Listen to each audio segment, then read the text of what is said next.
అంటే నన్ను కుటుంబం నుండి దూరం చేసినామని చెప్పి దూరం చేయాలని చెప్పి చేసినటువంటి కుట్రలో భాగంగానే నన్ను బీఆర్ఎస్ పార్టీ నుండి సస్పెండ్ చేయడం జరిగింది.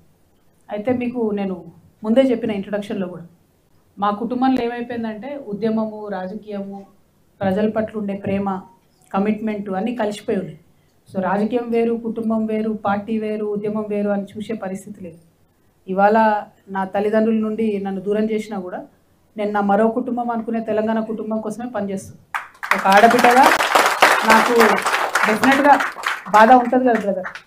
నేను జైల్లో ఉన్నప్పుడు కూడా నా పిల్లల కన్నా ఎక్కువ నేను మిస్ అయింది, బాధపడ్డది మా మదర్ గురించి, ఆమె హెల్త్ గురించి. ఇప్పుడు మదర్ ఫాదర్ నుంచి నన్ను దూరం చేసి కొంతమంది శునకానందం పొందుతుండొచ్చు. కాకపోతే నాకు ఇంకో పెద్ద కుటుంబం ఉన్నది. ఆ కుటుంబం యొక్క బాగోగులు చూసుకోవడానికి, ఆ కుటుంబం యొక్క సమస్యలు అడ్రస్ చేయడానికి, అంటే నాతో అంత అవుతుందా అన్ని సమస్యలు అడ్రస్ చేస్తానంటే చేయలేకపోవచ్చు. కానీ నేను అడుగుతాను, బరాబర్ అడుగుతా, అడిగే కాడికి అడుగుతా, వీలైన కాడికి ఈ సమస్యలు సాల్వ్ చేయడానికి నా వంతు ప్రయత్నం నేను చేస్తాను. సో మరో కుటుంబాన్ని నేను తెలంగాణలో వెతుక్కుంటున్నా.